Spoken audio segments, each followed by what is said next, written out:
કેવી ભાઈબંધી છે, કેવી મિત્રતા છે। મિત્ર હેડા કીજીએ ઢાલ સરીખા હોય, સુખમાં પીછે રહે ને દુઃખમાં આગે હોય, એને ભાઈબંધ કહેવાય। હગો હારો નો હાંપડે ને મિત્ર મળે જો લબાડ, પત્ની મળે કભાર જાતો હેળે જો અવતાર, તૈણે પખા મોળા હોય તો ગિરનાર ભેગું થઈ જવાય ને ભલામણ। હે બૈરામ ઠેકાણું ન હોય, ભાઈબંધમાં ઠેકાણું ન હોય, હગામ ઠેકાણું ન હોય, જીવવું ચમ। હું તો એમ કહું કે બૈરું જો સારું ન હોય ને તો હું તો કા દવા પી જવાય બાપુ। અડધું અંગી નહીં કહેવાય। તમે અમને હાથની હથેળીમાં રાખો અને તમે ઇનકોર આવ્યા હોય અને હું એમ કહું ઘરે હાલો હાલો ચા પાણી રોટલા સિવાય જવાય, અને હું આમ ડેલામાં લઈ જાઉં અને રવડામાંથી હાણે શું લોટા ઉડવા માંડે મારે ચિંતા જવું, એને બૈરું કહેવાય? અરે બાપુ, પતિ પત્નીના નાતા તમે વિચાર કરો। આપણા ઇતિહાસ ખોલો તે ખબર પડે, જ્યાં ધર્મ ધ્રુજો પુરુષ નથી પૂગી શક્યો ને ત્યાં દેશની આબરૂ દીકરીઓએ રાખી છે। રામ, તમે કહો તો હવાર સુધી દાખલા આપું દીકરીઓને। એટલા માટે બહેનોને ખાસ કહું છું, જ્યાં ધર્મ ધ્રુજો, તમે જો સગાળસાનો ઇતિહાસ લ્યો, જલારામનો લ્યો, હરિચંદ્રનો લ્યો, એક એક સફળ પુરુષની વાંહે એક એક દીકરીઓનો હાથ છે।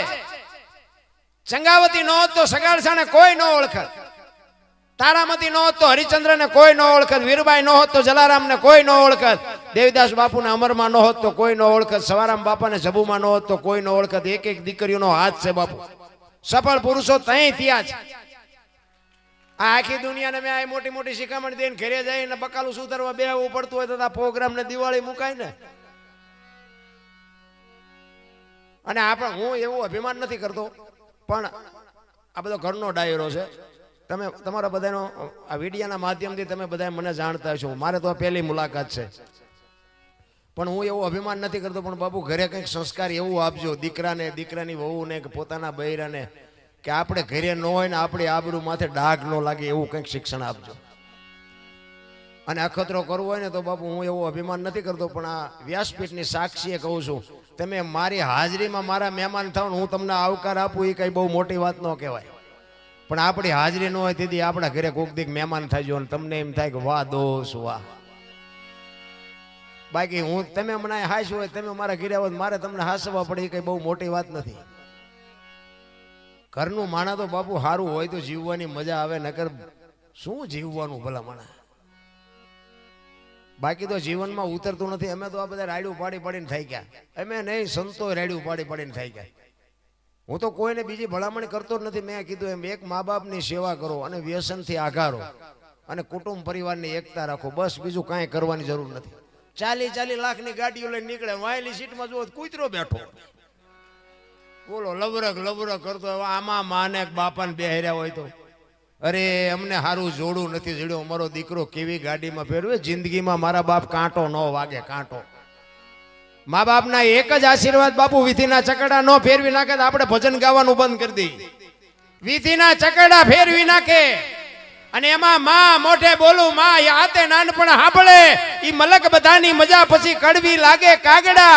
એક પોતાનો દેહ ચૂહી અને માનો દેહ ચૂહી ચૂહીને મેન તમે આ દેહ બનાવ્યો, એક આપણી જનેતા એક લોહીનું દૂધ કરીને તમને મને પાય, તમારો મારો આવડો ઉછેર કરે, અને ઈ માં જો રોટલા વગરની આટા દેતી હોય તો જિંદગીમાં કરોડો રૂપિયાના આસામી હોય ને કોઈ દી ગાડું જો પાટે હાલે તો તમારો ગુલામ થઈ જાવ ભલામણ। કોઈ જિંદગીમાં જીવવાની મજા જ નથી ભલામણ। જેવી હોય એવી માન બાપ, જેવા હોય એવા, ગાંડા હોય, ગોબરા હોય, ગાળું દેતા હોય, ઈ એમના કરમ એમને નડશે, પણ તમે બાપુ ચૂકતા નહીં। મારી તો એક જ ભલામણ છે, હું કોઈ નથી કહેતો કે આ દાન કરો ને આ પુણ્ય કરો ને આ કરો ને તે કરો, મંદિર બંધાવો, મંદિર ગામો ગામ છે એ બધા બાપુ એમના ઉકડા ઘોડે પીડ્યા, શું બંધાવીને કરવાનું। માને એક શીકણી ન લાવી દે, મંદિર બનતું હોય કે 2 લાખ લખી નાખો, એટલે બા અહીંયા દે ને બાપા, આ જીવતાને જોવે છે, અહીંયા પાણા ખડકીને શું કામ છે, પણ આ હોતું જ નથી મારા રામ। પાછા કે તને અત્યારના છોકરા એમ કે તમને ન ખબર પડે, સાના મને બેહો, આ નહોતી ખબર એટલે 100 વીઘા રાખી હતી, તું 10 વીઘાના ઉલાળિયા મીડ્યો કરવા, અમને નથી ખબર પડતી, પણ જાય જા તમારા પાસે રોટલો ખાવાનો છે। અરે બાવળિયા ઉગવા દીધા પણ એ છોકરાને હાટું જમીનું બાપુ વેચી નહીં, મારા છોકરાને કોઈની ગુલામી ન કરવી પડે। પાણા એટલા દેવ કરીને બાપુ આપણા મોઢા જોયા હોય, અને આપણે આપણા મા બાપની ન કરી હોય તો આપણી પ્રજા આપણી કરશે। આ કોમ્પ્યુટરમાંથી હાલી આવે, વ્યાજ જઈ ચૂકવી દેવાની છે વાંહે, પછી રોયે નથી મેળ પડવાનો. અમે એક જગ્યાએ સાધુનો મેળાવડો હતો ને, વિરમગામ ભાઈ ગામ હતું, ત્યાં અમે ગયા હતા. સાધુનો બધો મેળાવડો હતો, મને બોલાયો હતો.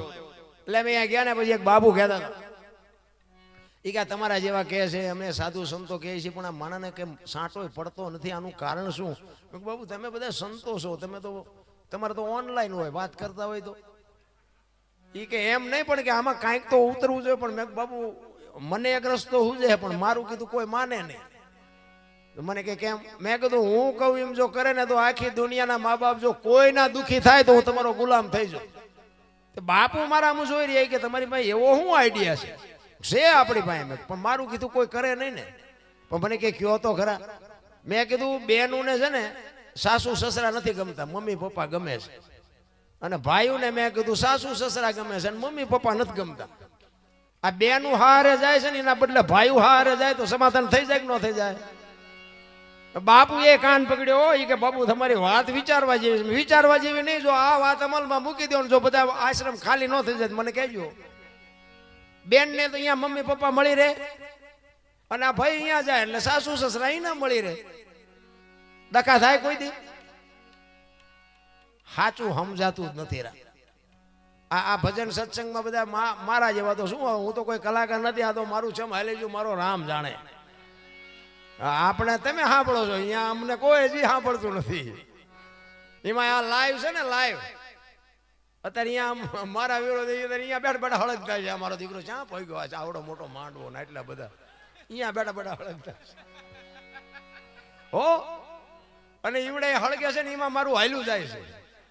આપણી નિંદા કરે ને એટલે ગભરાવું નહીં. આપણા નડે ને પછી સમજી લેવાનું કે ઈશ્વર આપણો ઠાકર ત્રાજવે આવ્યો હોય તો જ આપણે આપણને નડે. ને કે વર્ષા મેળી સુધી અમને ઓળખે ને પડખે પડ્યા એ અભાગ્યા ન ઓળખે. સમજો ને, ઠાકર ત્રાજવે આવ્યો હોય તો જ તેને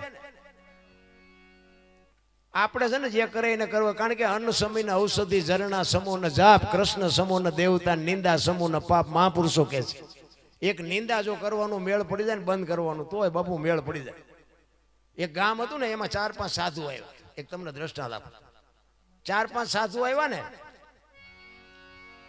એટલે ગામમાં સોરો અહીંયા રીતિ સીધી બધી બેઠી હોય, અહીંયાથી નીકળ્યા એટલે અહીંયા કે અમારે હરિહર કરવું છે, કોઈ ઘર ખરું? એ કે આમ હાલ્યા જાવ છેલ્લે એક ઘર છે અહીંયા બધા બાવા સાધુ આવે જાઓ. અહીંયા ગયા ને, પતિ પત્ની રહેતા હતા ને, અહીંયા કીધું એ કે અમારે હરિહર કરવું છે.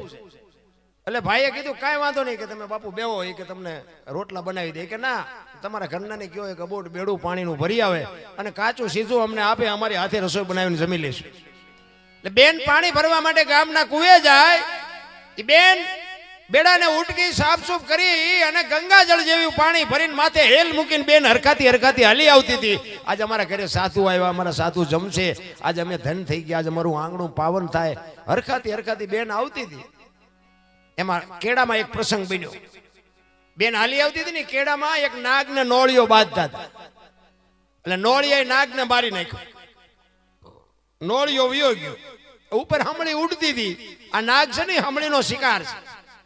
જબાંગ ઝાક લઈને પડી નાગ માથે. નાગને વચ્ચેથી પકડીને ઉડી. મોઢું પૂંછડું બે લબડતા હતા ને, મોઢામાંથી ઝેરના 2 ટીપા પીડ્યા. એ બેન માથે જે હેલ હતી ને, હેલમાં પીડ્યા. એ બેનને ખબર નથી. જો આદરા હાથ વચ્ચે રે ધાર્યું ધણીનું થાય, આનું ના. બેન હરખાતી હરખાતી ઘરે આવી. ફળિયામાં એનો ઘરવાળો બેઠો છે, સાધુ બેઠા છે, સીધું આપ્યું છે. ત્યાં હેલ ઉતારીને કીધું કે લ્યો બાપુ અબોટ બેડું પાણીનું, આમાંથી રસોઈ બનાવીને જમી લ્યો. એમાંથી રસોઈ બનાવી અને 5 સાધુ જેમાં અડધી કલાક, પોણી કલાક થઈને બાપુ 5 સાધુ સ્વર્ગસ્થ થઈ ગયા. 2 જણા વિચાર કરે આ શું? કાચું સીધું આપ્યું, ચોખ્ખું પાણી લાવ્યા, એમની હાથે રસોઈ બનાવી, અને આ બન્યું શું? 2 માણા મુજાણા. હવે શું કરવું? અહીંયા 2 માણા મુજાણા, સ્વર્ગમાં વિધાતા મુજાણી. આ લખવું કોના ખાતે? આ 5 મેરે ભગવાને માર્યા એમ તો કહેવાય નહીં. નોળિયો દોષિત નથી, નાગ દોષિત નથી, હમળી દોષિત નથી, આ 2 માણા દોષિત નથી. તા લખવું કોના ખાતે? વિધાતા ભોળાનાથમાં આવીને કહે છે પ્રભુ આવો પ્રસંગ બન્યો, હવે આ લખવું કોના ખાતે? એ કે નોટ ને પેન લઈ લે, હાલ મારી આવી. ઈ જ ગામમાં આવ્યા તો રીતિ સીધી ઘડિયાળના કાંઠે આવી જઈ હોય. અહીંયાથી નીકળ્યા ઈ કે અમારે હરિહર કરવું છે, રાત રોકાવું છે, કોઈ ઘર કરવું કે હાલા જાવ આમ કાલ 5 ને માર્યા સાત તમારો વાળો ભગવાન કે લઈ કામ ના ખાતે ભલે ભોગવે આવડા ઈ ચમ મર્યા એ મને ખબર છે, આમને ખબર છે, લેખ લેખ કે ભલે ભોગવે કોકના ગાળિયા આપણા પગમાં કરી જાય. સારું ન કરીએ કોઈ તો કઈ નહીં, કોઈનું હિત ન બોલો ને તોય ઘણું. આ આવડા મોટા માંડવા નાખ્યા એમાં બધાનો સહકાર નહીં હોય. 100 મણ દૂધ બગાડવામાં 60 ના ટીપા 2 જ જોવે, આખા ગામની જરૂર ન પડે. 100 મણ દૂધ હોય ને બગાડવું હોય તો વાર જેટલી. એટલે આવું કરે ને અહીંયા 60 ના ટીપા જેવા જ હોય પણ હલવી લેવાનું હોય. મહાપુરુષોએ તમને મને બાપુ શાન કરી છે. મને તો એમ થાય કે જીવે એવું ટાણું આવ્યું છે. ભલા મને કેવો સમય મળ્યો છે. આપ વાહ તમે જુઓ તો ખરા, આપણે થીગડા ઉપર થીગડા ઠબકારી ઠબકારીને બાપુ મોટા થયા. તો અત્યારે ફાટલા પહેરવાનું ચાલુ છે. ઓલા જીન્સમાં તમે જુઓ, જીન્સના પેન્ટ હોય માથા વ્યા જાય એવડા એવડા ફાંકા, અને પાછા એમ કે હારાવાળા, આ હારાવાળા. એટલે એક આંગળી જાય એટલું ફાંકવું હોય ને તો આપણી માં એમ કહેતી હતી કે બેટા લાય હું તને 2 ટાંકા લઈ દઉં, આ દે દેખાય તારો. ઈ આપણી સંસ્કૃતિ હતી. અત્યારે તમે જુઓ તો ફાટલા પહેરે તો એને બધા સલામું મારે કે આ પૈસા વાળા, બોલો માથા વ્યા જાય એવડા એવડા ફાંકા હોય. અમારું એક ટાબરિયું ભણવા જાય છે ને એને એવું પેન્ટ પહેર્યું હતું ને મેં એકદમ મસ્કરી કરી. મેં કીધું બેટા તું તારા પપ્પા આવે ને કહેજે મારે વટવું છે. મને કે કેમ? 5મી ચોપડી ભણે છે. મેં કીધું પૈસા નો હોય તો હું આપું, આવા ફાટલા પહેરાવે છે. મને કે દાદા તમને ખબર નથી પડતી, આને ફેશન કહેવાય છે. મેં કીધું બટા આવા પહેરી પહેરીને તો એમે મરી ગયા, ખબર નહોતી આવું ટાણું આવશે ને કે એમે હાજવી રાખત તારા અરે એમે નો પહેરત. અરે જોવો તો ખરા ઉલટું હાલ્યું. ઈ સાચી વસ્તુ સમજાતી જ નથી. આ માલધારી સમાજ છે ને, ઓલા ઘેટા ઉપર ને હાંડિયા ઉપર ને ઓલું આમ ઓલો કાતરીને ફૂલડા પાડતા હતા. ઘણા જોયા છે. જો કે તમે માલધારી સમાજને તો ખબર જ હોય. એ ફૂલડા પાડતા હતા ને તેથી આ બધા ભણેલા શું કહેતા હતા? એ કે આ બધા ઢોર ભેગા રહે ને ઢોર જેવા જોવો ને ફૂલડા પાડીને બિચારા રાજી થાય. અત્યારે કરોડપતિના છોકરા આ ફૂલડા પાડે, બોલો આઈન પા ટોકો હોય ને આઈન પા કાન ટાઈકો હોય. નથી લાગતું કે આપણા ગઢાનું આવ્યું પાછું? અરે જોવો તો ખરા ઊંધું હાલ્યું. તમે જોવો 1-2 કિલો 4 કિલો ઘી ચોખ્ખું લઈને આમ બજારમાં રાયડું પાડજો. ચોખ્ખું ઘી છે, ચોખ્ખું ઘી ખપે મને કહેજો. અને ઓલા દારૂ બાવળિયા વેસે તો પીપળા ખપી જાય. બોલો આપણી નજરની વાત છે ને, આપણા અનુભવની વાત છે. આપણે ભલે પીતા ન હોય પણ ખબર તો છે જ ને કે ખપી જાય છે. તો નથી લાગતું કે ખાવા પીવાનું ક્યાં થોડું છે, આની વાંહે આટલું બધું બરબાદ. અને બાબુ હું તો એમ કહું છું કે આવા વ્યસન હોય ને છોડી દેજો મારા બાપ. તમે છોડી દો ને કદાચ 5 રૂપિયા વધશે મારા ઘરે તમે નાખવા નથી આવવાના. પણ આમાં કુટુંબ જે બરબાદ થઈ ગયા છે ને, તમને વિશ્વાસ ન આવતો હાલો મારી ભેગા બાપુ હું તમને દેખાડું કેટલા કુટુંબ બરબાદ થઈ ગયા. એટલે કહું છું આ પૈસાની, દેહની, આબરૂની, ઇજ્જતની બધી બરબાદી બાપુ આમાં છે. એટલે કહું છું એક હામટું ન મુકાય પણ ધીરે ધીરે બાપુ હોય ને તો છોડી દેજો. જોકે તમારે માલધારી સમાજમાં તો ઓછું છે. જોકે અત્યારે કોઈનું કહેવાય એવું નથી. ત્યારે સમાજ તો બાપુ કોઈ બાકી નથી એ ભેગું, પણ તમારામાં તો ઓછું હોય છે મને એવું લાગે. અને એમાંય બાપુ વડવાળા જેવો દેવ અમારે તો દુધરેજ બાપુ અમને પાવર થાય. અમારા જિલ્લાનું ને અમારા તાલુકાનું ગામ. હા દુધરેજ અમે એના ખોળામાં બેઠા છે. વડવાળા જેવો દેવ હોય ને બાપુ ઘટે નહીં કાંઈ. પણ આપણે જો કંઈક એની આપણી મર્યાદામાં રહે તોની વાત છે. માં ભગવતી ખોડિયાર જેના કોળમાં પૂજાતી હોય બાપુ એને હું ઘટેરામ. અમે તરણેતરના મેળામાં એકવાર ગયા ને, બધા કલાકારો બધા ઘણા બધા આવતા. અત્યારે આવે છે તરણેતરનો મેળો હોય ને એમાં બાપુ ભજનની રાવટીમાં ભજનની મોજ બહુ થતી હોય. બધા સાહિત્યકારો, કલાકારો, આવા બધા સાજિંદાઓ બધા તરણેતરના મેળામાં 4-5 દિવસનો પ્રોગ્રામ હોય. બહુ આનંદ કરવા અમે કાયમ જાય. અને હું થાનમાં નોકરી કરતો એટલે તરણેતરના મેળામાં હું બહુ જતો.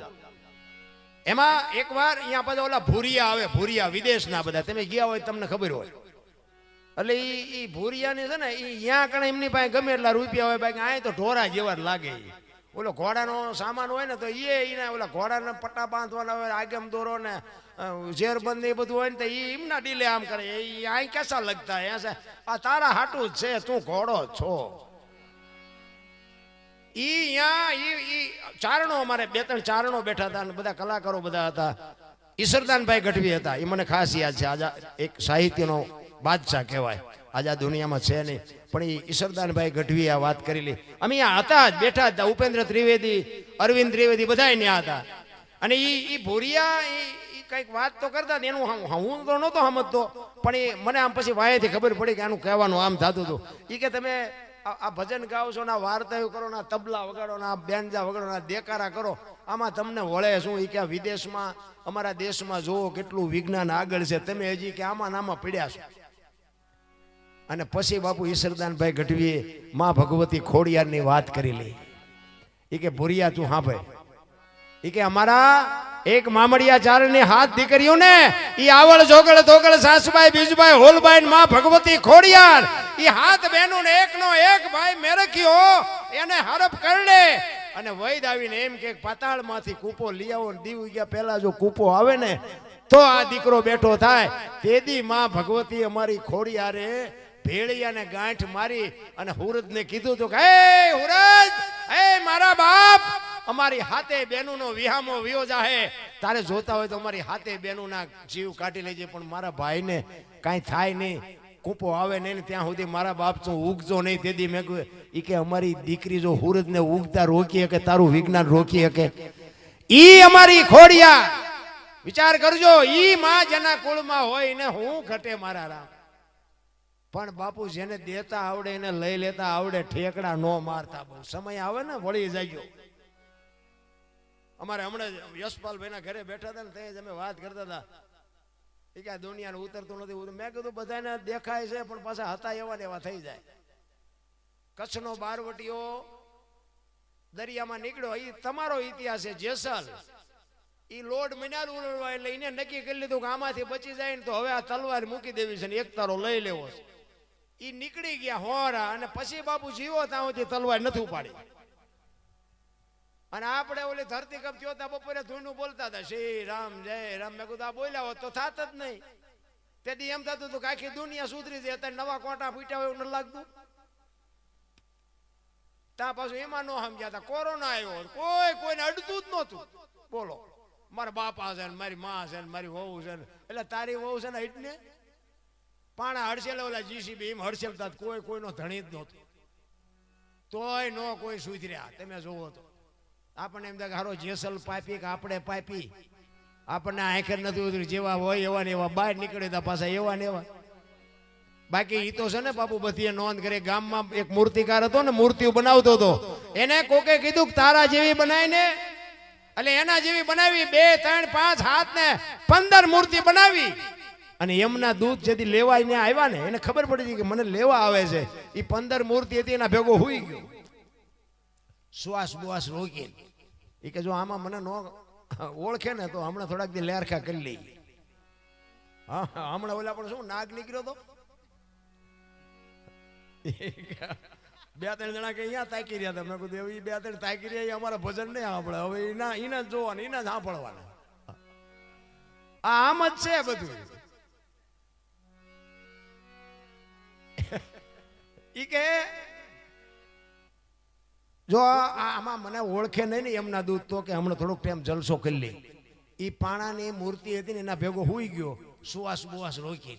એમના દૂત આવ્યા ને આમ 2 આંટા માર્યા નક્કી ન થયું ખાલી આમાં મૂર્તિ કઈ માણાઈ ગયો. કેવી બનાવી કેવી છે. એમના દૂત પાછા ગયા. એ કે લઈ જવાનો રહી જાય ને બીજો આવે ડખો થાય. ભગવાન જો ને તો ભગવાન કે તને ઓલે લેવા મોકલ્યો તો ને, એ કે પણ હોળ હુતા છે ચીને લાવું. એ કે હોળ તો નહીં હતા, કે તો તમે જાઓ.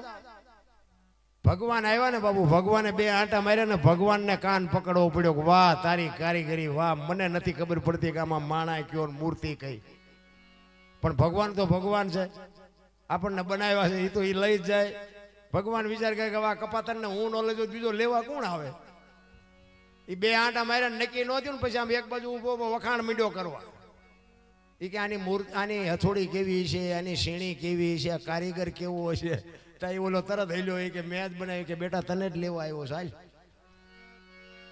ઈ મોટો કલાકાર છે રામ. ગમે એવા બુદ્ધિશાળી હોય ને તે લઈ જવાનો લઈ જવાનો લઈ જવાનો, એમાં તમારું મારું કોઈનું હાલવાનું નથી.